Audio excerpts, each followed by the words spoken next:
ಇವತ್ತು ನಾವು ಬೆಂಗಳೂರಿಗೆ ಬಂದರೆ ಒಂದು ವಿಷಯನ ನೋಟಿಸ್ ಮಾಡ್ಬೋದು. ಒಂದೇ ಸಿಟಿ ಆದರೆ ಎರಡು ಕಂಪ್ಲೀಟ್ಲಿ ಡಿಫ್ರೆಂಟ್ ವರ್ಡ್ಸ್. ಒಂದು ಕಡೆ ಈ ಮಾರ್ಕೆಟ್ ಏರಿಯಾಗಳು, ಚಿಕ್ಕ ಚಿಕ್ಕ ರೋಡು, ಕ್ಲೋಸ್ ಬಿಲ್ಡಿಂಗು, ಒಂದು ಪ್ಲ್ಯಾನಿಂಗ್ ಇಲ್ಲ, ಡ್ರೈನೇಜ್ ಸಿಸ್ಟಮ್ ಕೂಡ ಸರಿ ಇಲ್ಲ. ಇನ್ನೊಂದು ಕಡೆ ಈ ಬಸವನಗುಡಿ, ಮಲ್ಲೇಶ್ವರಮು, ಫೇಸರ್ ಟೌನು, ಅಗ್ಲ ರೋಡ್ಗಳು, ಪ್ಲ್ಯಾಂಡ್ ಲೇಔಟು. ಕ್ವಶನ್ ಏನಂದರೆ ಯಾಕೆ ಒಂದೇ ಸಿಟಿ ಇಷ್ಟು ಎರಡು ಡಿಫ್ರೆಂಟ್ ಆಗಿದೆ? ಇದು ನ್ಯಾಚುರಲ್ ಗ್ರೋತಾ? ಇಲ್ಲ, ಇದು ಕೋಇನ್ಸಿಡೆನ್ಸ್ ಅಲ್ಲ. 125 ವರ್ಷದ ಹಿಂದೆ ಬೆಂಗಳೂರಲ್ಲಿ ಒಂದು ಘಟನೆ ನಡೀತು ಕಣ್ರಿ. ಆ ಒಂದು ಘಟನೆ ಸಿಟಿನ ಆಲ್ಮೋಸ್ಟ್ ನಡುಗಿಸ್ಬಿಡ್ತು.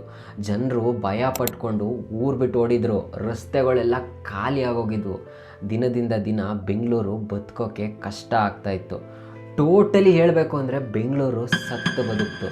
ಆದರೆ ಅದೇ ಘಟನೆ ಇವತ್ತಿನ ಬೆಂಗಳೂರಿನ ಹುಟ್ಟಿಗೆ ಕಾರಣವಾಯಿತು.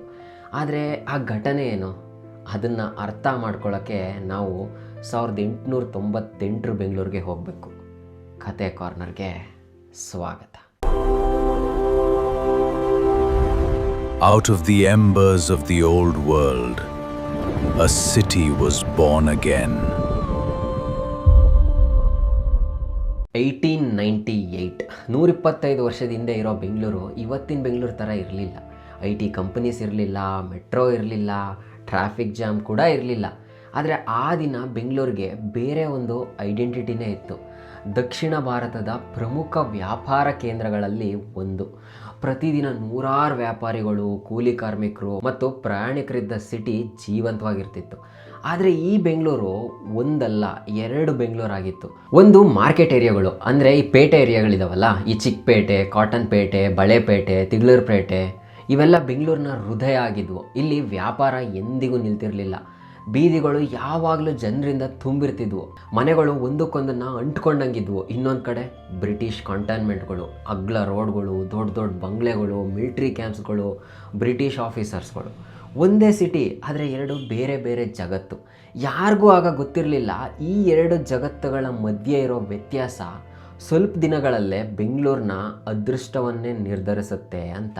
ಆದರೆ ಆ ನಿರ್ಧಾರ ಬೆಂಗಳೂರಿನಲ್ಲಿ ಶುರುವಾಗಲಿಲ್ಲ. ಸುಮಾರು 1000 ಕಿಲೋಮೀಟರ್ ದೂರದಲ್ಲಿ, ಅಂದರೆ ಬಾಂಬೆನಲ್ಲಿ. ಪ್ರತಿದಿನ ಬಾಂಬೆಯಿಂದ ಹೊರಟ ಟ್ರೈನ್ಗಳು ಸರಕು, ವ್ಯಾಪಾರಿಗಳು, ಪ್ರಯಾಣಿಕರು ಭಾರತದ ಬೇರೆ ಬೇರೆ ನಗರಗಳಿಗೆ ಹೋಗ್ತಾ ಇದ್ವು. ಮತ್ತು ಅವ್ರ ಜೊತೆಗೆ ಕಣ್ಣಿಗೆ ಕಾಣದ ಒಂದು ಅತಿಥಿ ಕೂಡ ಪ್ರಯಾಣ ಮಾಡ್ತಾ ಇತ್ತು. ಒಂದು ಸ್ಟೇಷನಿಂದ ಇನ್ನೊಂದು ಸ್ಟೇಷನ್ಗೆ, ಒಂದು ಸಿಟಿಯಿಂದ ಇನ್ನೊಂದು ಸಿಟಿಗೆ ಯಾರಿಗೂ ಅರಿವಿಲ್ಲದೆ ಅದು ದಕ್ಷಿಣ ಭಾರತದ ಕಡೆ ಬರ್ತಿತ್ತು. 1898 ಆಗಸ್ಟ್ ತಿಂಗಳಲ್ಲಿ ಆ ಪ್ರಯಾಣ ಬೆಂಗಳೂರಿಗೆ ತಲುಪಿತ್ತು.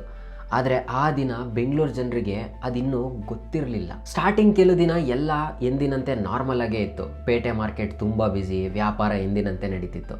ಆದರೆ ಆ ಸಾಮಾನ್ಯ ದಿನಗಳ ಮಧ್ಯೆ ಒಂದು ವಿಚಿತ್ರ ಘಟನೆ ನಡೀತು. ಪೇಟೆ ಏರಿಯಾದಲ್ಲಿ ಒಬ್ಬ ವ್ಯಾಪಾರಿ ಇದ್ದಕ್ಕಿದ್ದಂತೆ ತೀವ್ರ ಹುಷಾರಿಲ್ದಂಗೆ ಮಲ್ಕೊಬಿಡ್ತಾನೆ.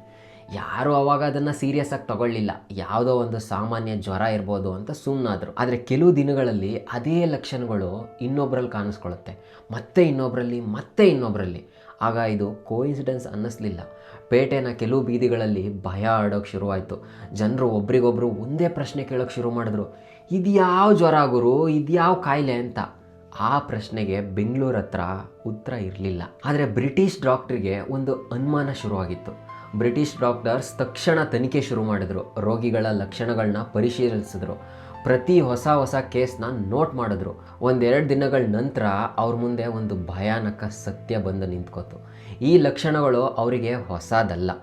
2 ವರ್ಷಗಳ ಹಿಂದೆ, ಅಂದರೆ 1896 ಬಾಂಬೆಯಲ್ಲಿ ಶುರುವಾದ ಒಂದು ಮಾರಕ ರೋಗ ಸಾವಿರಾರು ಜನರ ಜೀವ ತೆಗೆದುಕೊಳ್ಳೋಕ್ಕೆ ಶುರು ಮಾಡಿತ್ತು. ಬ್ರಿಟಿಷ್ ಸರ್ಕಾರ ಅದನ್ನು ಕಂಟ್ರೋಲ್ ಮಾಡೋಕ್ಕೆ ಪ್ರಯತ್ನ ಕೂಡ ಮಾಡಿತ್ತು. ಆದರೆ ಆ ರೋಗ ಒಂದು ಜಾಗಕ್ಕೆ ಸೀಮಿತ ಆಗಿರಲಿಲ್ಲ. ಈಗ ಅದೇ ರೋಗ ಬೆಂಗಳೂರಿಗೂ ಕೂಡ ತಲುಪಿತ್ತು.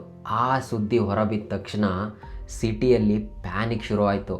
ಸುದ್ದಿ ಬೆಂಕಿ ಥರ ಹರಡಿತ್ತು. ಕೆಲವರು ಇದನ್ನು ಬಾಂಬೆ ಪ್ಲ್ಯಾಗ್ ಅಂತ ಕೂಡ ಕರೀತಿದ್ರು. ಇನ್ನು ಕೆಲವರು ಆ ಸುದ್ದಿನ ನಂಬೋಕೆ ತಯಾರಿಲ್ಲ. ಆದರೆ ಸತ್ಯ ಒಂದೇ, ಬೆಂಗಳೂರು ಈಗ ಸಮಯದ ಜೊತೆ ಹೋರಾಡಬೇಕಿತ್ತು. ಆ ಸುದ್ದಿ ಹೊರಬಿದ್ದ ಕೆಲವೇ ದಿನಗಳಲ್ಲಿ ಬೆಂಗಳೂರು ಮೊದಲಿನ ಬೆಂಗಳೂರು ಆಗಿರಲಿಲ್ಲ. ಯಾವಾಗಲೂ ಜನರಿಂದ ತುಂಬಿದ್ದ ಆ ಮಾರ್ಕೆಟ್ ಏರಿಯಾಗಳು ಈಗ ಭಯದಿಂದ ಮೌನ ಆಗಿತ್ತು. ಮಾರ್ಕೆಟ್ಗೆ ಬರೋ ಜನರು ಸಂಖ್ಯೆ ದಿನದಿಂದ ದಿನ ತುಂಬ ಕಮ್ಮಿ ಆಗ್ತಾ ಇತ್ತು. ಕೆಲವು ಕುಟುಂಬಗಳು ರಾತ್ರೋರಾತ್ರಿ ಸಿಟಿ ಬಿಟ್ಟು ಓಡೋಗಿದ್ರು. ಉಳಿದವರು ಮನೆ ಬಾಗಿಲು ಮುಚ್ಕೊಂಡು ಬದುಕೋಕೆ ಶುರು ಮಾಡಿದರು. ಬೀದಿಗಳಲ್ಲಿ ವ್ಯಾಪಾರಕ್ಕಿಂತ ಒಂದು ಪ್ರಶ್ನೆ ಜಾಸ್ತಿ ಕೇಳಿಸ್ತಿತ್ತು, ನೆಕ್ಸ್ಟ್ ಯಾರಿಗೆ ಅಂತ. ಈ ಭಯ ಬ್ರಿಟಿಷ್ ಸರ್ಕಾರಕ್ಕೂ ಕೂಡ ದೊಡ್ಡ ಚಾಲೆಂಜ್ ಆಯಿತು.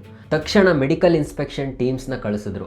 ಮನೆ ಮನೆಗೆ ಹೋಗಿ ರೋಗಿಗಳ ಹುಡ್ಕೋಕೆ ಶುರು ಮಾಡಿದ್ರು. ಪ್ಲೇಗ್ ಕೇಸ್ ಕಂಡು ಬಂದರೆ ಆ ಮನೆಯನ್ನು ಬೇರೆಯವ್ರಿಗೆ ವಾರ್ನಿಂಗ್ ಕೊಡೋಕ್ಕೆ ಗುರುತು ಹಾಕ್ತಿದ್ರು. ಆ ಗುರುತು ಬಿದ್ದು ಮನೆ ಕಡೆ ಹೋಗೋದಿರಲಿ, ಜನ ಅದ್ರ ಕಡೆ ತಲೆ ಹಾಕಿ ಮಲಗೋಕ್ಕೂ ಹೆದರುತ್ತಿದ್ರು. ಆದರೆ ಕೆಲವು ದಿನಗಳಲ್ಲೇ ಬ್ರಿಟಿಷ್ ಆಫೀಸರ್ಸ್ಗೆ ಒಂದು ಸತ್ಯ ಅರ್ಥ ಆಯಿತು. ಬರೀ ರೋಗಿನ ಐಸೋಲೇಟ್ ಮಾಡಿದ್ರೆ ಸಾಕಾಗುತ್ತಾ? ಇಲ್ಲ ಅಲ್ವಾ? ಈ ಸಿಟಿಯ ಸ್ಟ್ರಕ್ಚರೇ ಸಮಸ್ಯೆ. ಹಾಗಾದರೆ ರೋಗವನ್ನು ಬದಲಾಯಿಸಬೇಕಾ ಅಥವಾ ಬೆಂಗಳೂರನ್ನೇ ಬದಲಾಯಿಸಬೇಕಾ ಅಂತ. ರೋಗದ ವಿರುದ್ಧ ಹೋರಾಡೋದಲ್ಲ, ಸಿಟಿನ ಬದಲಾಯಿಸೋಣ ಅಂತ ಹೊಸ ರೆಸಿಡೆಂಟಲ್ ಏರಿಯಾ ಪ್ಲ್ಯಾನ್ ಮಾಡೋಕ್ಕೆ ಶುರು ಮಾಡಿದ್ರು. ಅಗ್ಲ ರೋಡು, ಹೆಚ್ಚು open space, better drainage system. ಆ ಸಮಯದಲ್ಲಿ ಅದೊಂದು ಟೌನ್ ಪ್ಲ್ಯಾನಿಂಗ್ ಪ್ರಾಜೆಕ್ಟ್ ಅಲ್ಲ, ಬೆಂಗಳೂರನ್ನ ಉಳಿಸೋಕ್ಕೆ ಮಾಡಿದ ಪ್ರಯತ್ನ. ಆ ಪ್ರಯತ್ನದ ಫಲವಾಗಿಯೇ ಹುಟ್ಟಿದ್ದು ಬಸವನಗುಡಿ, ನಂತರ ಮಲ್ಲೇಶ್ವರಂ ಮತ್ತು ಫೇಸರ್ ಟೌನ್. ಇವತ್ತು ನಾವು ನಾರ್ಮಲ್ ಏರಿಯಾ ಅಂತ ನೋಡೋ ಈ ಜಾಗಗಳು ಆ ದಿನ ಒಂದು ಎಪಿಡೆಮಿಕ್ಗೆ ಉತ್ತರವಾಗಿ ಹುಟ್ಟಿದ ಊರುಗಳು. ಆದರೆ ಈ ಕತೆ ನಮಗೆ ಇನ್ನೊಂದು ದೊಡ್ಡ ಪಾಠ ಕಲಿಸುತ್ತೆ. ಒಂದು ಕ್ರೈಸಿಸ್ ಒಂದು ಸಿಟಿನ ನಾಶ ಕೂಡ ಮಾಡ್ಬೋದು, ಅಥವಾ ಅದೇ ಕ್ರೈಸಿಸ್ ಆ ಸಿಟಿನ ಮತ್ತೆ ಹೊಸ ರೂಪದಲ್ಲಿ ಹುಟ್ಟಿಸ್ಬೋದು. ಬೆಂಗಳೂರಿಗೆ 2ನೇ ಲೈಫ್ ಸಿಕ್ಕಿತ್ತು. ಒಂದು ಎಪಿಡೆಮಿಕ್ ಸಾವಿರಾರು ಜನರ ಜೀವನ ತೆಗೆದುಕೋಬೋದು. ಆದರೆ ಅದೇ ಎಪಿಡೆಮಿಕ್ ಇವತ್ತು ಲಕ್ಷಾಂತರ ಜನ ವಾಸ ಮಾಡೋ ಮಾಡ್ರನ್ ಬೆಂಗಳೂರಿಗೆ ಅಡಿಪಾಯ ಹಾಕ್ಕೊಟ್ಟಿದೆ. ಕೆಲವೊಮ್ಮೆ ಹಿಸ್ಟ್ರಿ ಅನ್ನೋದು ಬರೀ ಬುಕ್ಸಲ್ಲಿ ಮಾತ್ರ ಇರಲ್ಲ, ನಾವು ಪ್ರತಿದಿನ ನಡೆಯೋ ರಸ್ತೆಗಳಲ್ಲೂ ಇರುತ್ತೆ. ಹಿಸ್ಟ್ರಿ ಅಂದರೆ ಬರೀ ಯುದ್ಧ, ರಾಜ ಅದು ಮಾತ್ರ ಅಲ್ಲ, ಕೆಲವೊಮ್ಮೆ ಒಂದು ಸಿಟಿನ ಫ್ಯೂಚರ್ ಕೂಡ ಯಾರೂ ಎಕ್ಸ್ಪೆಕ್ಟ್ ಮಾಡದ ಒಂದು ಘಟನೆಯಿಂದ ಬದಲಾಗುತ್ತೆ. ಇಂಥ ಇನ್ನೂ ಎಷ್ಟೋ ರಿಯಲ್ ಸ್ಟೋರೀಸ್ ಕನ್ನಡದಲ್ಲಿ ನೋಡಬೇಕು ಅಂದರೆ ಕತೆ ಕಾರ್ನರ್ ಚಾನಲ್ಗೆ ಸಬ್ಸ್ಕ್ರೈಬ್ ಮಾಡಿ. ಈ ವಿಷಯ ನಿಮಗೆ ಇಷ್ಟ ಆಗಿದರೆ ನಿಮ್ಮ ಫ್ರೆಂಡ್ಸ್ಗೆ, ಫ್ಯಾಮಿಲಿಗೆ ಎಲ್ಲರಿಗೂ ಶೇರ್ ಮಾಡಿ. ಆ್ಯಂಡ್ ಮತ್ತೊಂದು ದಿನ ಮತ್ತೊಂದು ವಿಡಿಯೋ ಜೊತೆಗೆ ಸಿಗ್ತೀನಿ. ಅಲ್ಲಿವರೆಗೂ ಕೀಪ್ ಕ್ವಶ್ನಿಂಗ್, ಕೀಪ್ ಲರ್ನಿಂಗ್. ನಮಸ್ಕಾರ.